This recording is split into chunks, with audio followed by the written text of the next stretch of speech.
Question आपके सामने क्या दिया गया है कि माना तीन बिंदु ABC परवलय पर स्थित है। यदि त्रिभुज ABC का केंद्रक H1 तथा K1 है तथा ABC पर बनी स्पर्श रेखाओं के प्रतिच्छेद बिंदुओं से वो त्रिभुज के केंद्रक H2 K2 है, तो निम्न में से कौन सा कथन सत्य है? ये आपको ऑप्शन दिए गए हैं 2K1 equal to K2, K1 equal to K2, K1 square equal to 4A/3 H1 plus 2H2 और K1 square equal to 4A 2H1 plus H2। अब इसको हम सॉल्व कर रहे हैं।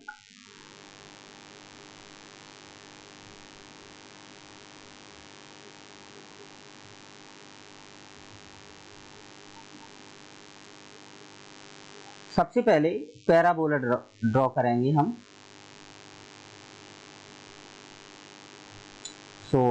ध्यान से देखेंगे।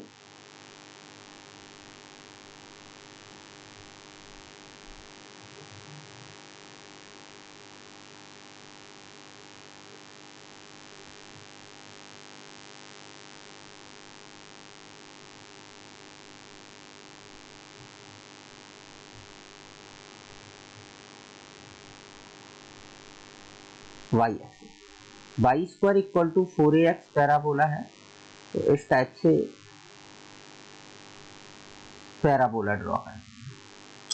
पैराबोला ड्रॉ करने के बाद अब इस पर 3 बिंदु लेना है हमें। जैसे एक बिंदु यहां ले लिया, एक बिंदु यहां पर और एक बिंदु यहां पर ले लिया। ये बिंदु आपका A है, ये B है और ये C है।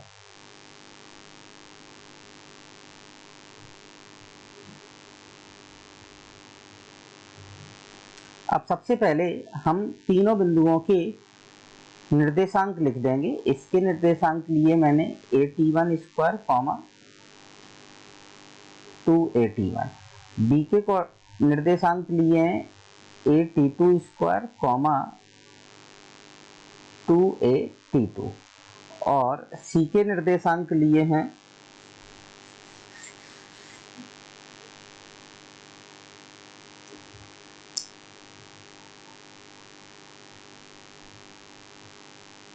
AT3 square comma 2AT3। इन बिंदुओं को मिलाकर एक त्रिभुज बनाया गया इस टाइप से।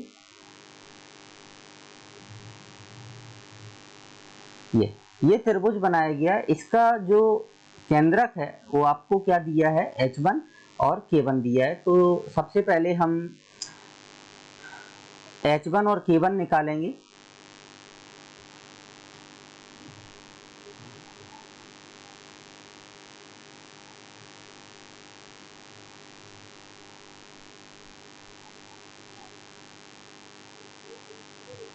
सॉल्यूशन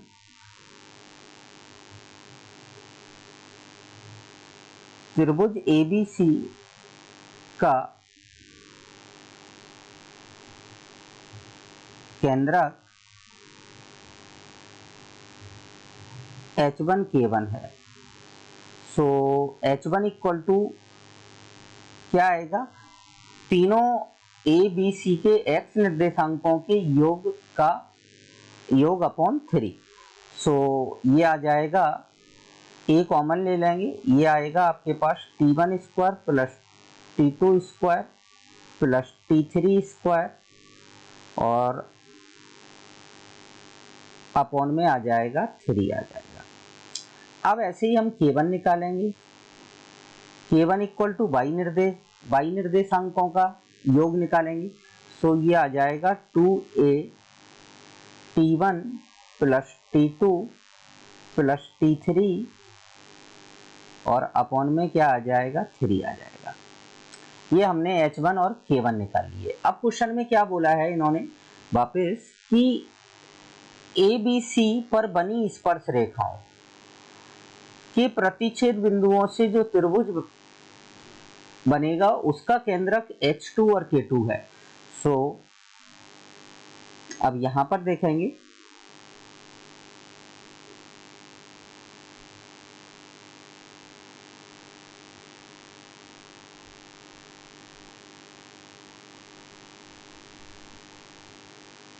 ये एक स्पर्श रेखा ए पर बना दी,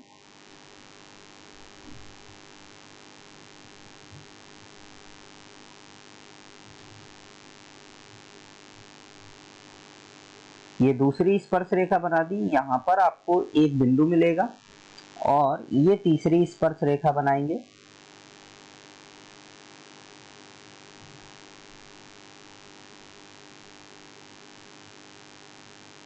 इस टाइप से थोड़ा सा आप ग्राफ को सही से बनाएं।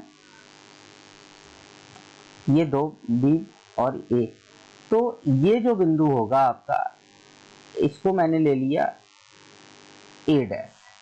ये बिंदु जो होगा आपका, ये होगा बी डैश और ये बिंदु होगा आपका सी डैश।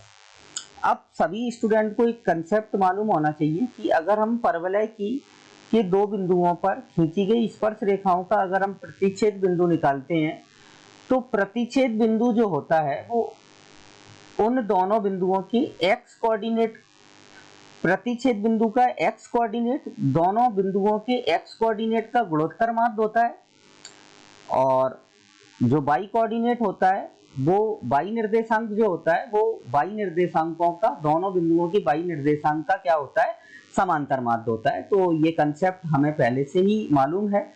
सो हम क्या करेंगे, अब यहाँ पर सीधा H2 और K2 निकालेंगे।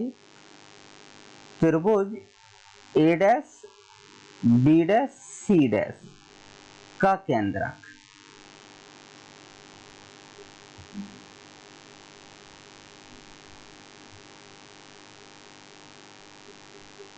H2K2 है। सो अगर आप ए डैश के निर्देशांक निकालेंगे सो ए डैश आ जाएगा आपका ए T1 T2 और ए T1 प्लस T2। ये ए निर्देशांक आ जाएगा। बी डैश क्या आएगा आपका, बी डैश आएगा आपका ए T2 T3 और ए T2 प्लस T3 और सी डैश क्या आएगा, ए T1 T3 और ए T1 प्लस T3। अब आप इसका आप देखें सभी जो जितने भी ऑप्शंस हैं उनमें K1 K2, तो पहले हम चलो H2 निकालते हैं। H2 निकालेंगे तो X निर्देशांकों का सम, सो A कॉमन आ जाएगा T1 T2 plus T2 T3 plus T1 T3 और अपॉन में कितना आ जाएगा आपका 3 आ जाएगा। K2 निकालेंगे जब हम, सो K2 क्या आएगा, बाई कोऑर्डिनेट्स का सम करोगे आप तो 2a अपॉन 3 आ जाएगा और साथ में आ जाएगा T1 plus T2 plus T3।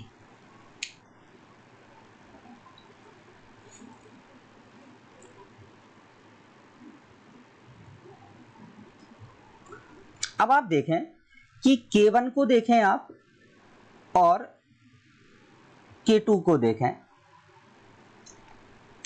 K1 और K2 को जब आप देखेंगे तो क्या मिलेगा आपको, यहां से कि K1 की वैल्यू आपकी क्या थी, K1 की वैल्यू थी 2a T1 plus T2 plus T3 upon 3 और यहां पर K2 की वैल्यू भी क्या आई आपकी जब आप इन तीनों को जोड़ेंगे तो T1 T1 ऐड हो जाएगा, 2 हो जाएगा, 2 T2 हो जाएगा, 2 T3 हो जाएगा, 2 हम कॉमन ले लेंगे। सो आप यहाँ से क्लियरली आपको दिख रहा होगा कि K1 और K2 दोनों आपस में कैसे हैं, इक्वल हैं। K1 और K2 कैसे हैं, इक्वल हैं। सो हम यहाँ पर लिख सकते हैं K1 इक्वल टू क्या होगा, K2। ये आपका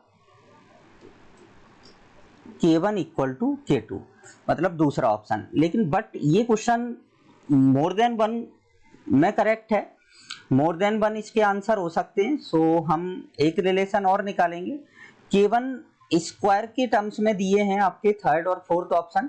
सो K1 स्क्वायर की वैल्यू निकालते हैं यहाँ से। सो K1 स्क्वायर की जब आप वैल्यू निकालेंगे सो आपके पास आएगा कितना, 4a स्क्वायर अपॉन 9, और अंदर आ जाएगा आपके पास T1 square plus T2 square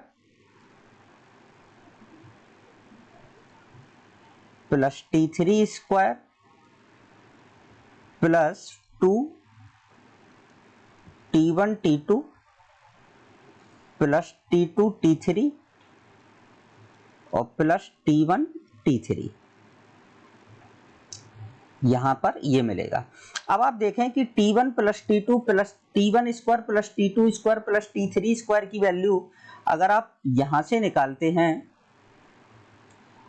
अगर आप यहां से देखें तो 3h1 अपॉन a आएगा। सो यहां पर हम वैल्यू रखेंगे 4a स्क्वायर अपॉन 9, यहां से वैल्यू आ जाएगी 3h1 अपॉन a, और ऐसे ही हम यहां से h2 की वैल्यू से अगर हम T1 इसकी वैल्यू निकालते हैं तो ये आपको क्या मिलेगा, यहां पर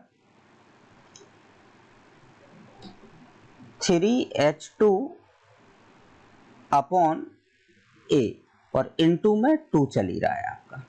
सो आप देखें, आप 3 से 3 9 कैंसिल आउट हो जाएगा, a से a कैंसिल आउट हो जाएगा। सो आपको क्लियरली यहाँ पर आपको मिलेगा 4a अपॉन 3 और अंदर बचेगा आपके पास h1 और प्लस का क्या आ जाएगा 2h2। सो आप देख सकते हैं कि इसका ऑप्शन सी भी करेक्ट है। सो ये क्वेश्चन मोर देन वन में करेक्ट है आपका क्वेश्चन, अच्छा क्वेश्चन है, बट क्वेश्चन में पहले से डिफाइन नहीं था कि ये मोर देन वन में है। सो सभी स्टूडेंट ध्यान से कर लें इसको।